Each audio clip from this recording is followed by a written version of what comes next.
Knowing what you don't want to do is the best possible place to be if you don't know what to do. Because knowing what you don't want to do leads you to figure out what is it you really do want to do. So you discovered talk then, right? Around that time? I didn't discover talk. I got demoted. They wanted to fire me, but I was under contract and they didn't want to give up the $25,000. So they were trying to keep me on to the end of the year. So they put me on this talk. This is the way life works. They put me on a talk show to try to avoid having to pay me the contract out. And the moment I sat on the talk show, interviewing the Carvel ice cream man and his multiple flavors, I knew that I had found home for myself. Because when I was a news reporter, it was so unnatural for me, to cover somebody's tragedies and difficulties, and then to not to feel anything for it. And I would go back after a fire, and I would take them blankets, and then I would get a note from my boss saying, "What the hell are you doing? Right. You're just supposed to report." Can't be that empathetic. You cannot be that empathetic, and it felt unnatural for me. So if I were to put it in business terms, or to leave you with the message, the truth is, I have from the very beginning listened to my instinct. All of my best decisions in life have come because I was attuned to what really felt like the next right move for me. And so it didn't feel right. I knew that I wouldn't be there forever. I never even learned the streets in Baltimore because I thought, I was there longer than I thought. I was there 8 years. I should have learned the streets. But I kept saying to myself, I'm not going to be here long. I'm not going to be here, so I'm not going to learn the streets. So when I got the call to come to Chicago, after starting with a co-anchor and working in talk for several years, I knew that it was the right thing to do. And I knew that even if I didn't succeed, because at the time there was a guy named Phil Donahue, who was the king of talk, and was on in Chicago, and every single person except my best friend Gail said, "You're going to fail."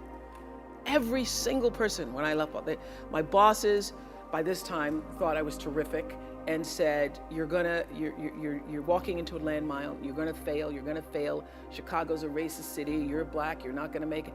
Everything to keep me staying. They then offered me a car and an apartment and all this stuff.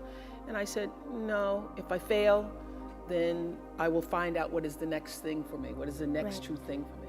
It felt right to you, so you went for it. Because it felt like this is now the move I need to make.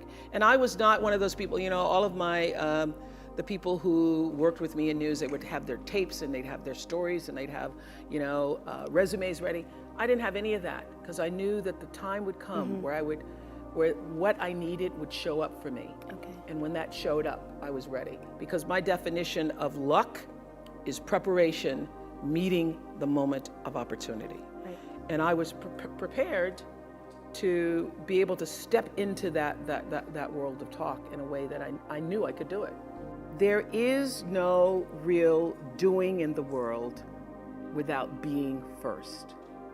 For me, being, your presence, your connection to yourself and that which is greater than yourself is far more important than what you do, but also is the thing that fuels what you do.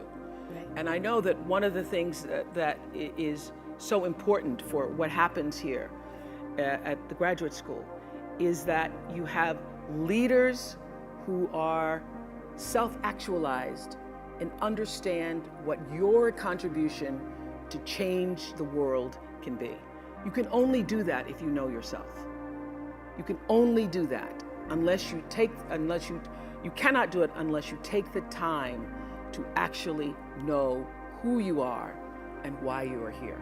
Now, I happen to know for sure that every human being comes called, and that the calling goes beyond the definition of what your job is. That there is an innate, supreme moment of destiny for everybody. And that's why when I was in Baltimore, I could feel this isn't it. This isn't it. And then in Chicago, after 25 years of success on the show, I started to feel this isn't it. there's something more, something more, something more that's calling me to what is the supreme moment. And everybody has that. And you cannot fulfill it unless you have a level of self-awareness, to be connected to what is the inner voice or the instinct. I call it your emotional GPS system that allows you to make the best decisions for yourself. And every decision that has profited me has come from me listening to that inner voice first. And every time I've gotten into a situation where I was in trouble, it's because I didn't listen to it. I overrode that voice, that instinct with my own head, my own thinking. I tried to rationalize it. I tried to tell myself, but okay, you're gonna make a lot of money. Oh no. And so I sit here, profitable, successful by all the definitions of the world.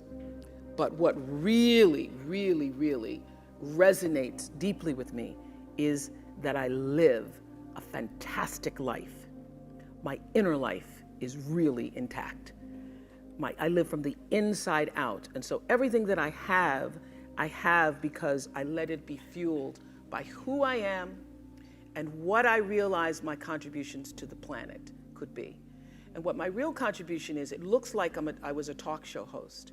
It looks like, I'm in the movies. It looks like, I have a network. But my real contribution, the reason why I'm here, is to help connect people to themselves and the higher ideas of consciousness. I'm here to help raise consciousness. So my television platform was to help raise consciousness. In the beginning, I didn't realize that. I thought, oh my God, I got a show! And it wasn't until I was interviewing the Ku Klux Klan one day. And can you imagine, all the great lessons come from things that are sometimes challenging. I was interviewing the Ku Klux Klan, and I thought, as an African American, I'm going to get them. I'm going to show for every Jewish person, for every person who's been discriminated against. And during the commercial break, I saw the Klan exchanging signals and looks at each other. And then something inside, that instinct, I thought, I am doing nobody any good. They are loving this. They are using me. I think I'm doing an interview. They are using me. I did not know it at the time. I brought them on, actually, those same guys back for my last year. And they told me that they used that show for their recruitment. I could feel that happening. And I made a decision after that show. I'll never do anything like that again. I'll never let my platform be used, and I will not be used. And at the time, in the 90s, early 90s, everybody was doing confrontational television. And I thought I was above the fray.